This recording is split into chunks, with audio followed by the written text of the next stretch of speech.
નમસ્કાર મિત્રો, ધોરણ 12 કોમર્સ નામાના મૂળ તત્વો ભાગ 1 ચેપ્ટર નંબર 4 ભાગીદારીનું પુનર્ગઠન। આજે આપણે લાંબા પ્રશ્નોત્તર છે એટલે કે લાંબા દાખલાઓ છે એ ગણીશું। પાઠ્યપુસ્તકના સ્વાધ્યાયના દાખલા નંબર 10। અહીંયા આપણને એક સરવૈયું આપેલું છે, પાકું સરવૈયું,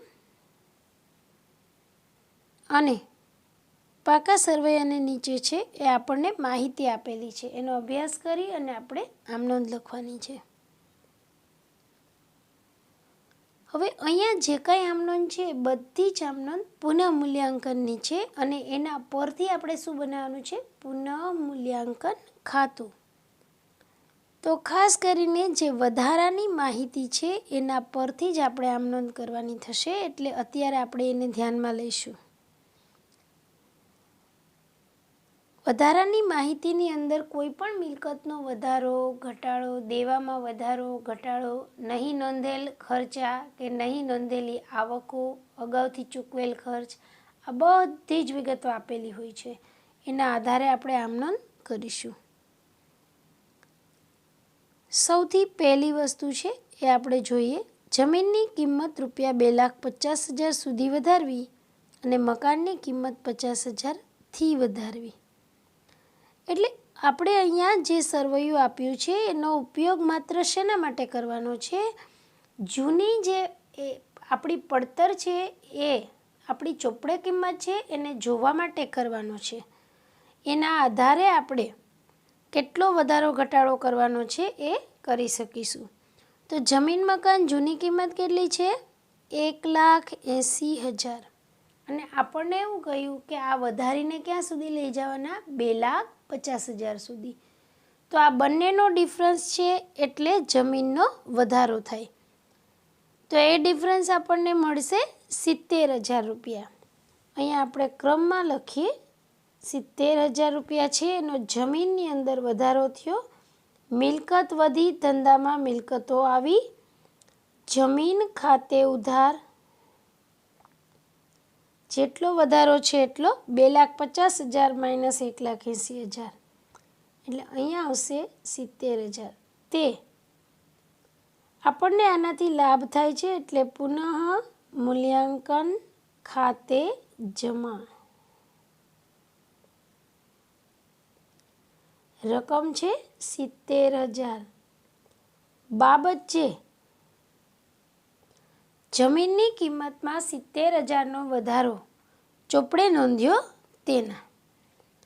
ત્યાર પછી આપણને સાથે સાથે કહ્યું મકાનની કિંમત 50,000થી વધારવી। થી વધારવી એટલે ડાયરેક્ટ 50,000નો વધારો કરી દેવાનો। તો અહીંયા મકાન છે કેટલાનું છે? 3 લાખ, અને જો એમાં 50,000 વધારીશું તો પાકા સરવૈયાની અંદર આપણે 3,50,000નું મકાન લખવું પડશે।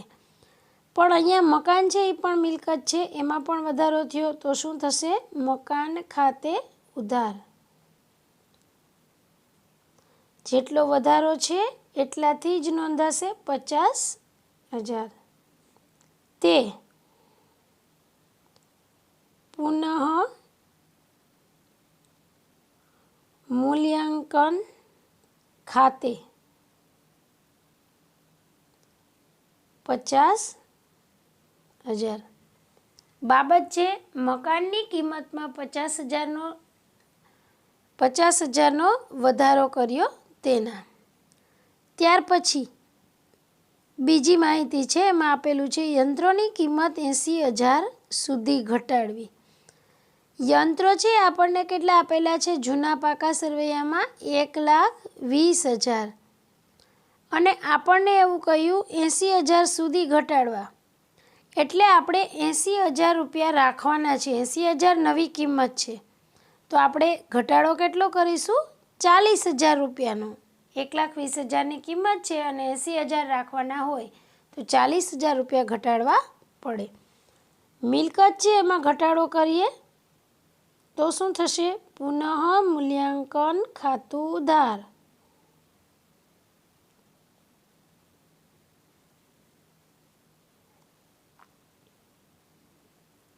1,20,000 માઇનસ 80,000 તો અહીંયા રકમ આવશે 40,000.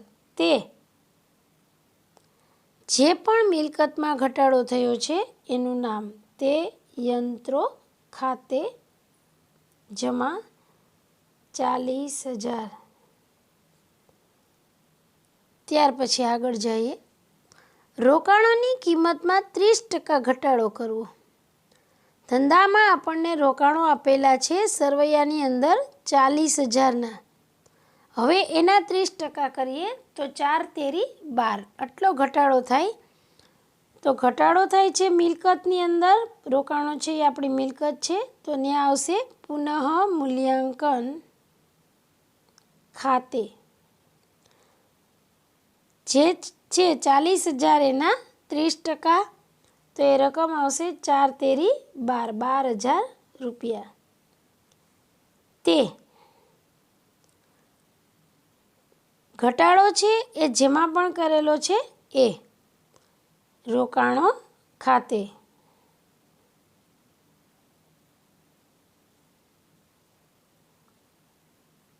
બાબત છે રોકાણોની કિંમતમાં 30% ઘટાડો કર્યો તેના. આગળ જોઈએ. દેવાદારો પર 20% ઘાલખાત અનામત અને 5% દેવાદાર વંડાળ અનામતની જોગવાઈ કરવાની છે. કોઈ પણ જાતનું અનામત આપણે ઊભું કરીએ છીએ, કોઈ પણ જાતનું અનામત બનાવીએ તો અનામત છે એ હંમેશા જમા અને પુનઃ મૂલ્યાંકન ખાતેથી ઉધાર. આગળ લઈ લઈએ. પુનઃ મૂલ્યાંકન ખાતું ઉધાર.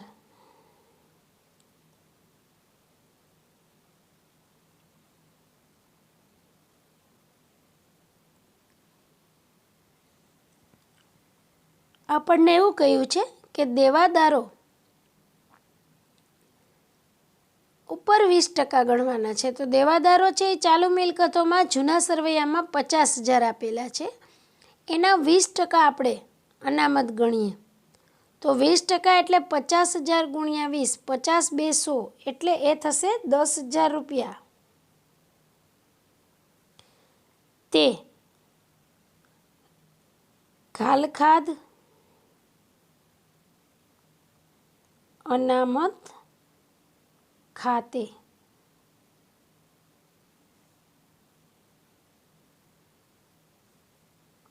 આગળ જોઈએ.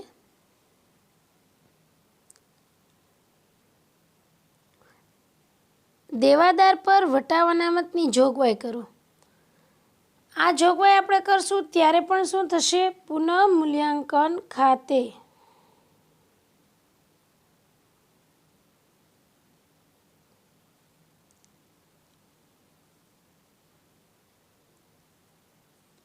ઉધાર. જેટલી પણ આપણે જોગવાઈ કરવાની હોય એટલી. તો આ જોગવાઈ છે એ આપણે કેવી રીતે કરીશું? સીધું ને સિમ્પલ. 50,000 છે એમાંથી આપણે 20% ઘાલખાત અનામત પહેલાં બાદ કરી નાખશું. 50,000 માઇનસ 10,000 એટલે હવે જે છે સદ્ધર દેવાદારો એ આવ્યા 40,000ના. એના ઉપર 5% છે એ વટાવ અનામત ગણીએ તો 2,000 રૂપિયા આપણી પાસે આવે. તે દેવાદાર પર વટાવ અનામત ખાતે. અહીંયા રકમ આવશે 2,000. બાબત છે દેવાદાર પર 5% લેખે વટાવ અનામતની જોગવાઈ કરી તેના.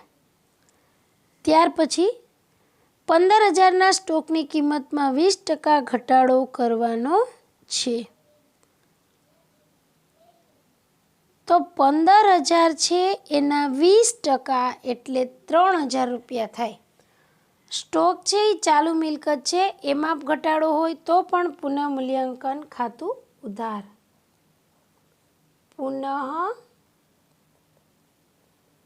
મૂલ્યાંકન ખાતે ઉધાર. રકમ કેટલી? 15,000 એને ગુણ્યા 20% એટલે 3,000 રૂપિયાનો ઘટાડો. તે ખાતે જે મિલકતમાં ઘટાડો થયો છે એ જમા થશે 3000. બાબત છે 15,000ના સ્ટોકની કિંમતમાં 20% ઘટાડો થયો તેના. આગળ જોઈએ 20,000ના લેણદારને હવે કોઈ રકમ ચૂકવવાની નથી, તો લેણદારો ઘટી ગયા. આપણા માટે સારી ફાયદાની વાત છે. પુનઃમૂલ્યાંકન જમા અને લેણદારનું ખાતું ઉધાર. લેણદાર ખાતે ઉધાર 20,000 તે પુનઃ મૂલ્યાંકન ખાતે. અહીંયા પણ આવશે 20,000. બાબત છે લેણદારો કૌંસમાં આપણે એને દેવું પણ કહી શકીએ. લેણદારોમાં ઘટાડો થયો તેના. ત્યાર પછી 3,000ના ચૂકવવાના બાકી ખર્ચ અને 2,000 મળવાની બાકી આવકની નોંધ કરવાની બાકી છે. તો સૌથી પહેલાં આપણે ચૂકવવાના બાકી ખર્ચની નોંધ કરી લઈએ. કેવી નોંધ થશે? જેટલો પણ ખર્ચો ચૂકવવાનો છે ભવિષ્યનું દેવું છે એટલા માટે જમા અને સામે પુનઃમૂલ્યાંકન ખાતું ઉધાર.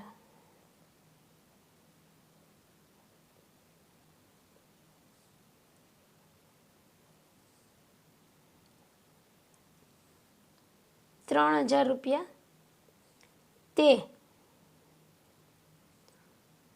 ચૂકવવાના બાકી ખર્ચ ખાતે 3,000. બાબત છે ચૂકવવાના બાકી ખર્ચની ચોપડે નોંધ કરી તેના. ત્યાર પછી નંબર 10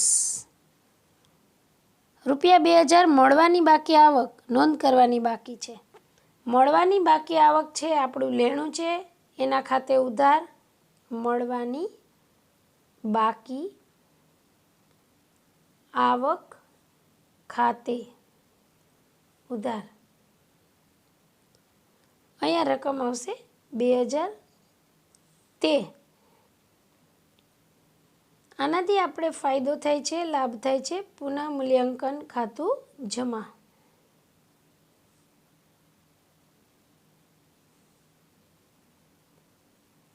બાબત છે મળવાની બાકી આવક ચોપડે નોંધી તેના. હવે આપણે અહીંયા હજી પણ એક આમ નોંધ કરવી જોઈશે. દરેક આમ નોંધ છે એ આપણે કરી નાખી છે અને માહિતી છે એ પણ પૂરી થઈ ગઈ છે. તો હવે આના આધારે આપણે શું કરીશું? એક એક આમ નોંધની ખતવણી જેમ આપણે ખાતાની અંદર ખતવણી 11મા ધોરણની અંદર કરતા એવી જ રીતે એક એક આમ નોંધની ખતવણી આપણે ક્યાં કરીશું? પુનઃમૂલ્યાંકન ખાતામાં. પુનઃમૂલ્યાંકન ખાતું પહેલી આમ નોંધમાં શું થાય છે? જમા. તો આપણે પુનઃમૂલ્યાંકન ખાતું છે એની જમા બાજુ લખીશું. જમા બાજુ લખીશું પણ અહીંયા પુનઃમૂલ્યાંકન ખાતાની જમા બાજુ શું લખીશું? ઉધાર અસર પામતા ખાતાનું નામ. અહીંયા આપણે લખીશું જમીન ખાતે અને અહીંયા શું લખીશું સાથે સાથે? જમીનનો વધારો. કારણ કે આપણે જમા કર્યું છે તો હંમેશા મિલકતમાં વધારો હોય તો જ આપણે કરીએ. ત્યાર પછી આમ નોંધ નંબર 2 પુનઃમૂલ્યાંકન ખાતે જમા 50,000. તો જમા બાજુ લખીશું વિરુદ્ધ અસર પામતા ખાતાનું નામ. ત્યાં પણ લખીશું મકાન ખાતે કૌંસમાં વધારો. એ વધારો છે 50,000. ત્યાર પછી આગળ ત્રીજી આમ નોંધ પુનઃમૂલ્યાંકન ખાતે ઉધાર. યંત્રોની અંદર ઘટાડો છે. પુનઃમૂલ્યાંકન ખાતાની ઉધાર બાજુ પણ ત્યાં વિરુદ્ધ અસર પામતા ખાતાનું નામ યંત્રો ખાતે કૌંસમાં ઘટાડો. હવે આ ઘટાડો છે એ કેટલો છે? 40,000નો. આગળ રોકાણો છે એની કિંમતમાં પણ ઘટાડો છે. પુનઃમૂલ્યાંકન ખાતું ઉધાર. વિગતમાં શું લખીશું? રોકાણો ખાતે કૌંસમાં ઘટાડો. કેટલો ઘટાડો છે? 12,000નો. આગળ જોઈએ. પુનઃ મૂલ્યાંકન ખાતે ઉધાર તે ગાલખાદ અનામત ખાતે જમા. ઉધાર સાઈડ ત્યાં લખીશું વિરુદ્ધ ખાતાનું નામ ગાલખાદ અનામત ખાતે. ત્યાં આપણે કેટલા લખીશું? 10,000 રૂપિયા. આગળ જોઈએ. પુનઃ મૂલ્યાંકન ખાતે ઉધાર તે દેવાદાર પર વટાવ અનામત ખાતે જમા. ખાતાની ઉધાર બાજુ લખીશું, ત્યાં લખીશું દેવાદાર પર વટાવ અનામત ખાતે. રકમ છે આપણને કેટલી આવશે? 2,000 રૂપિયા. આગળ જોઈએ. પુનઃ મૂલ્યાંકન ખાતે ઉધાર તે સ્ટોક ખાતે જમા. ઉધાર બાજુ ત્યાં લખીશું સ્ટોક ખાતે કૌંસમાં ઘટાડો.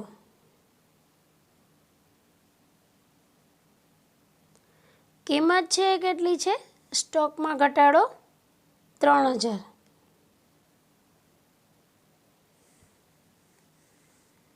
સોરી,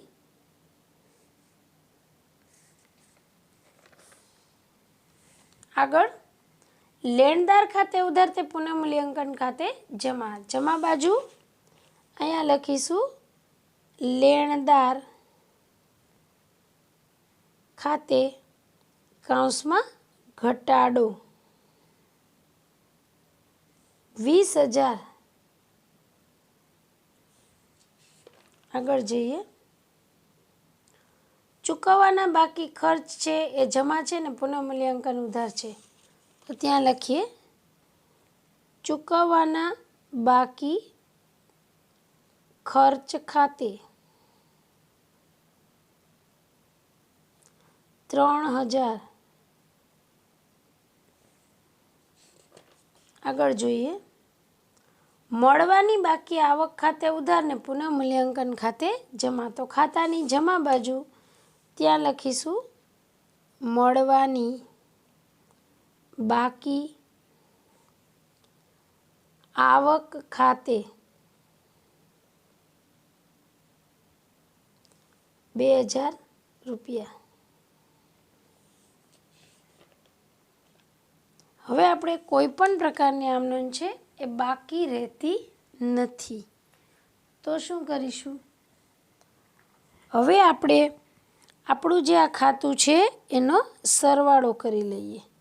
સૌથી પહેલાં આપણે જમા બાજુનો સરવાળો છે એ જો મૌખિક કરીએ તો પણ થઈ જાય. 70,000 પ્લસ 50,000, તો એ થાય 7 ને 5 12 એટલે 1,20,000 પ્લસ 20,000 1,40,000 અને અહીંયા છે 2,000 1,42,000.